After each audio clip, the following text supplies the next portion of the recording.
you very much. Thank you very much. Thank you very much. We are back. God blimey, it's whizzing past tonight. I am Stanford Chidge, and of course this is the Chelsea Football FanCast. And now we are going to talk about the West Brom game. And of course we went on to this on a massive high, and we're all very happy.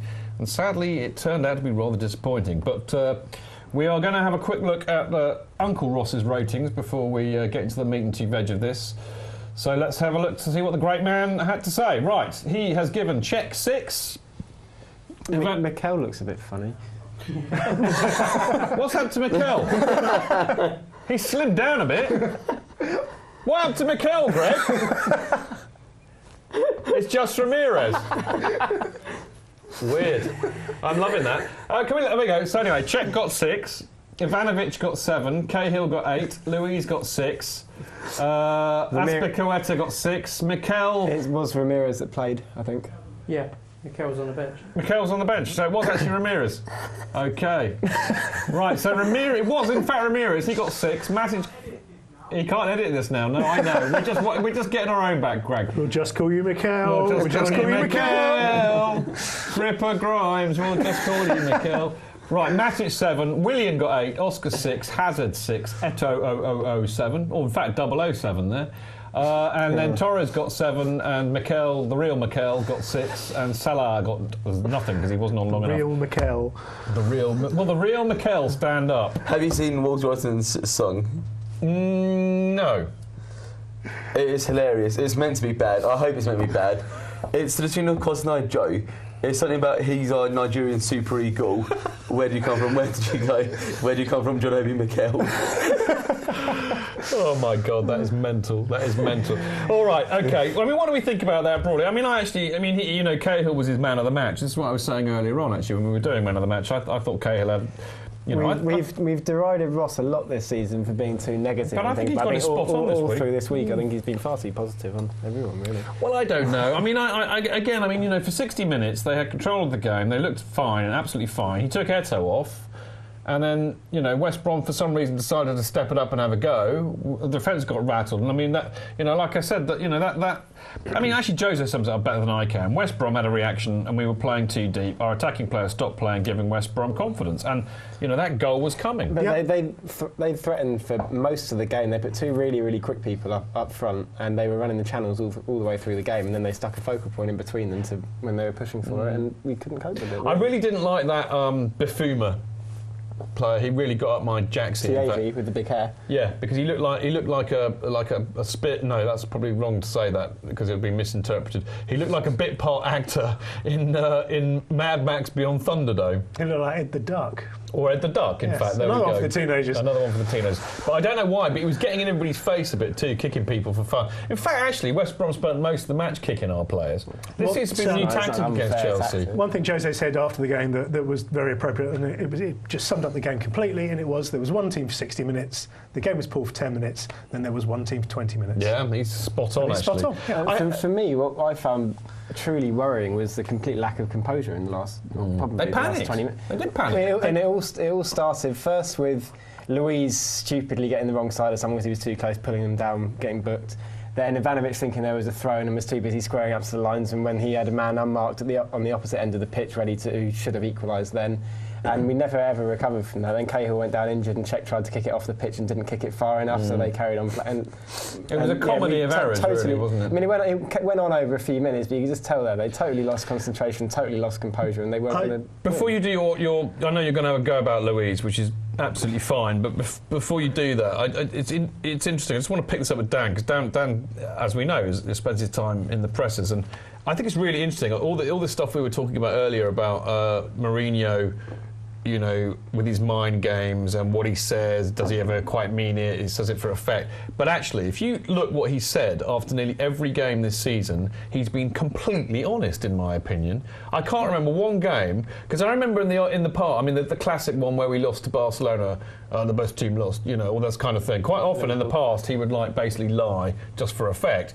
But I've noticed that every game this season, when the press have asked him what he thought about the game, he's absolutely been spot on, truthful and honest. I mean, is that just in my imagination? No, it's true, yeah. I mean, do you remember, let him finish. Do you remember when Andre was with us, God, I can't believe I'm mentioning him. Who? And he'd be like, do you remember during the Gulf War, they had a spokesman called Comical Ali, who would say, bombs dropping behind him. Exactly. And There'd be bombs AVP. dropping behind him. He was comical AVP because he'd say, we were in charge of the game. We only had opportunities. Absolutely mugged completely. I learnt it on a DVD. But Jose has been really, really honest after every game. He has, hasn't he? One thing I was going to say, I was very surprised about actually after the game was he was asked about Branner's little rush of blood to the head, and he said, good, I like to see that. And I was very surprised by that, because I think that definitely cost us.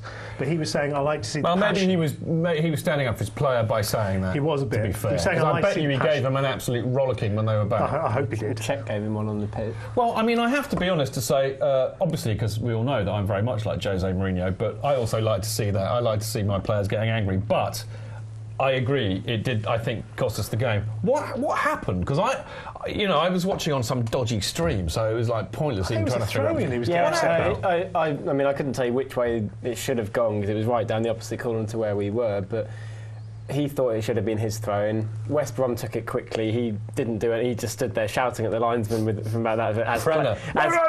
As play went on, and they hooked a cross round to the back post where he should have been to an unmarked person. He should have equalised. And he could have got sent off. Yeah, totally. Easily for that. And then he was. You could tell he was fuming for the rest of the game. After But he had a big row with Czech as well. What was going on there? Did you see it? No, I didn't see it. I saw the stream up, but I didn't see that. Well, you had the same problem as me. The ref told Czech to come out and speak. Czech being the captain, as he did with Luiz the other day when he nearly got himself sent off against City. But told Czech to come out and speak to the player, and so he could speak to him, basically say if he carries on, we're going to send him off. And but Czech was trying to get hold of Ivanovic first, and Ivanovic was just ignoring him, and he was getting more and more annoyed, and he was sprinting out, chasing after him. Ivanovic was wandering away as if nothing was happening. Brilliant. Which I thought I did find amusing. But I do think it cost us the game. I'll tell you what else cost us the game, and that was Hazard run into the penalty box. We had great positions in the box, and he didn't square it. And then had to double back, and by the time he'd done that, Torres had two people on him, and did his usual, failure to connect, failure to launch, I think is what we should call it. And I think in many respects that cost us the game too, because had we scored that, it would have been 2-0 up, and I think it would have been game over. Do you think Hazard is tired, or do you think it's purely coincidence that the first time Mourinho's giving him proper effusive No, I think he's tired. And doesn't perform for the next two games? I think he's tired. And defence are a bit wise to him as well. I know they can't stop him, but it doesn't mean that every single game he's going to do well from what he does. The only thing with Mourinho... Two men on him, Darren, at City. I mean, that's not going to help. They played really well. I mean, they figured out stop Hazard, stop Chelsea, or stop Hazard and Williams, stop Chelsea, and that's fair enough, don't you think? Yeah, I do, but that's what I'm saying. Teams will figure out a bit about Hazard now, so they will have ways to stop him. The only thing about Mourinho is the Super Cup after the Bayern Munich match. I think Mourinho should be the better team. That was the only time I disagreed really with his comments. Yeah, I really don't think we were there then. Yeah, I think you're right. I don't know. He's been accurate. Did anything come out of the old press box, as in poking in the mixed zone, as opposed to the twilight zone? I was covering Jose on that was Tuesday night, wasn't it? God, what were you covering him with? Again, I should rise above that comment. And I mean, I've already said what he said. I don't think there was an awful lot of talking in the mix zone. I think Gary Cahill said a few words. Did he? But, yeah. He got a bit of a whack, didn't he, Cahill? Yeah, he did. And as we've already said, we're very, very surprised to see him against City. And actually, in many respects, that contributed to West Brom's goal, although I do think the biggest culprit was, in fact, David Luiz. Yeah, again, I haven't really seen the replay, but did he not just stop? Yeah. As he just stopped against City. He went to sleep again. But he wasn't the only one, Mikel as well. But Ivanovic didn't go anywhere near it. Ivanovic, again, just sort of watched... When we watched the Man City game live, you kept moaning about I was going to say Abramovich. I sort of completely messed up his name there. I'd like to see Abramovich play for Chelsea. I'd actually like to see Abramovich wear the number 9 shirt. Careful. Don't. No, I'd like to see him do it. Careful what you wish. No, because I'd like to see him do it on the basis that he who must not be named, the illustrious editor of the CFC UK fanzine's immediate coating for anybody who criticises a player is... I'd like to see you do better. How many games at the top of the league have you ever played? So I think, Roman, get your kit on, put number 9 on your back and get out there, son. What do you think? That when Ivanovic had the cross against West Brom, he did what you said you hate about him, that he put his arms behind his back. He invited the cross. He was so slow getting out to it. We should all do that on the show from now on. he wasn't actually in any position to try and do anything. You because can't, his body check was wrong. It's like trying to head the ball with your hand behind your back. And he wouldn't meet the cross. So everything that he did invited the cross to go in there. And yeah, obviously Luiz was a bit sloppy, but I'd blame Ivanovic more than anyone else because he should have been tighter. And Ashley Cole does that sometimes. Do you know what really upsets me though? You know, and I said this the other week when I was defending Petr Cech. People keep quoting Chekhov and saying, "Oh, he's not the keeper he was."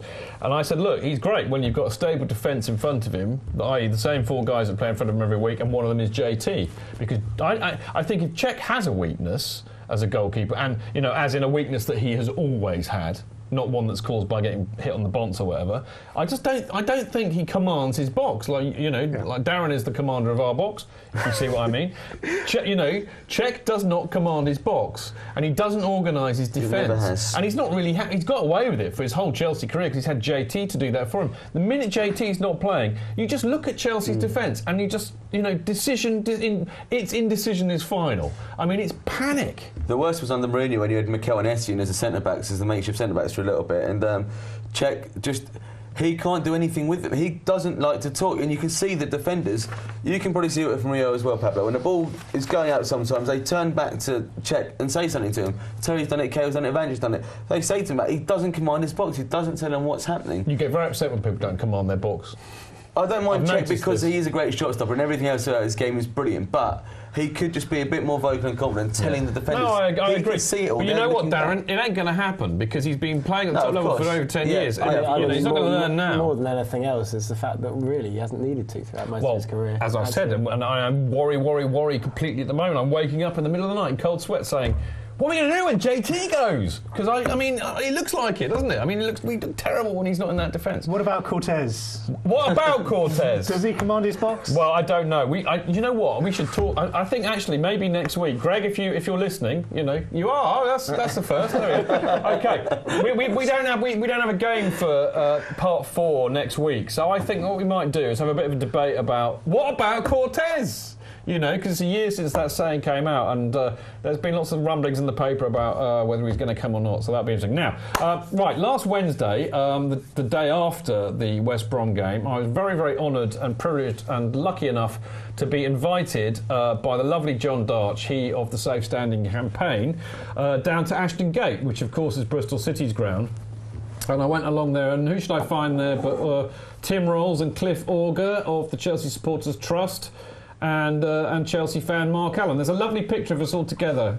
Apparently Greg's reading the script, so he would know. There you go. I took that.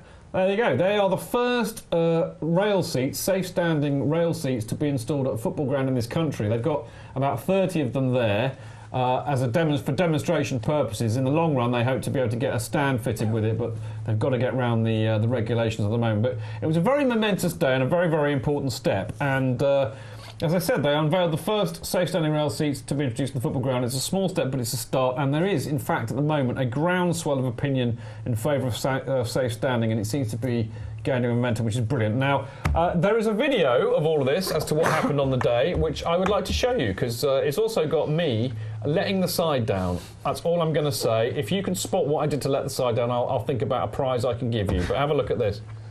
Well, Doug, why safe standing? Why Bristol City? Well, I think the time's right, Adam, as we've said before today. It brings together 3 or 4 areas at this time. Stadium development plans, clearly. Bristol Rugby coming down in the summer.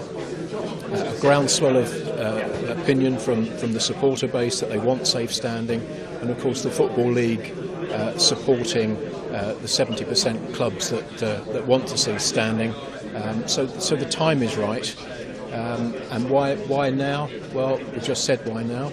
I think in terms of the rail seating, it's something that you don't fully appreciate until you actually see it, stand by it, sit in it. The 33 you've installed currently, the first in the UK in a football stadium. What do you hope to get from that? Is it to see other clubs come in and look at it, the authorities? Yeah, I think very much for our own people and local dignitaries to come and see and sit in the seats. But more than that, we'd like to showcase those 33 seats to other football clubs and the Football League so that they can actually see for themselves what we're talking about. And maybe beyond that, maybe showcase Ashton Gate as a stadium to other football clubs as well. football fans can't use it currently. Rugby fans can, though, can't they? Yeah, it doesn't make much sense, does it? But you're right. The regulations at the moment permit people to stand or sit in rail seats for rugby, but those same regulations don't apply for football. So at the moment, as things stand, we can't use it for football, but we can for rugby. The intention's already there with Ashton Gate to put them in the new wedlock into the Dolman stand as well. Yeah, there are firm plans to do that.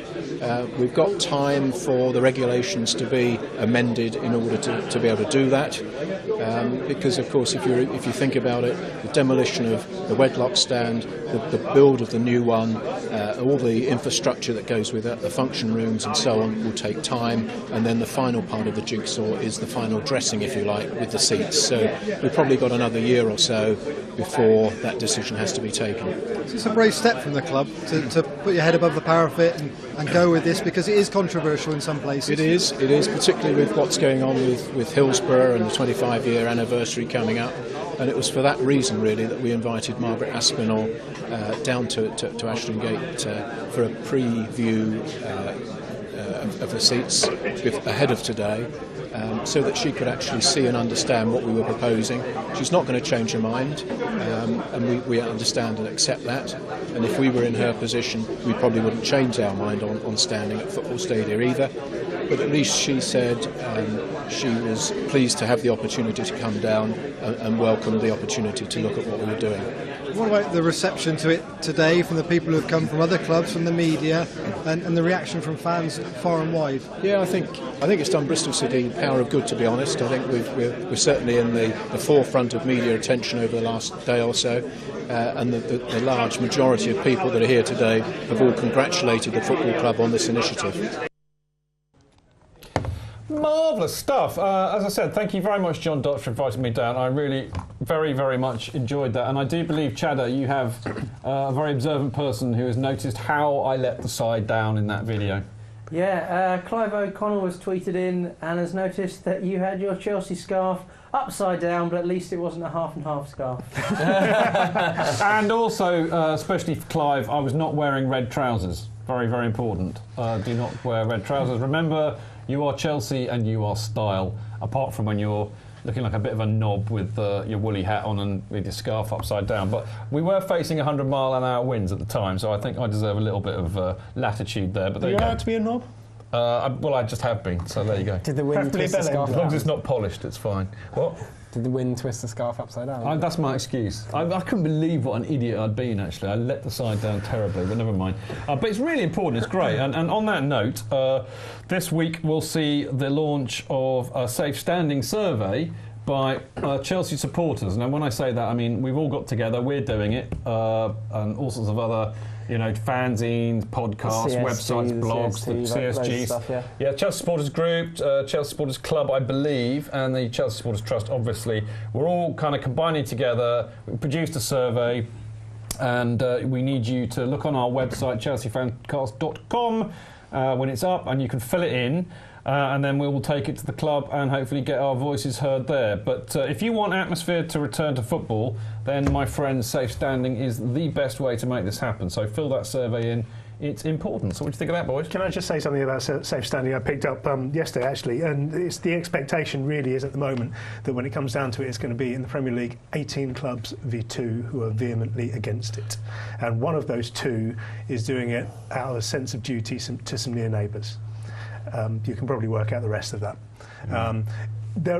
It's fully understandable why one club doesn't want it. So you're saying Everton are the other one? Yes, yeah. It's fully understandable, and I know we had a bit of a joke about Liverpool earlier and my relationship with some of their fans. It is fully understandable why some of their fans don't want it. I don't think any of us who had ever been through what they've been through on the terraces, we understand.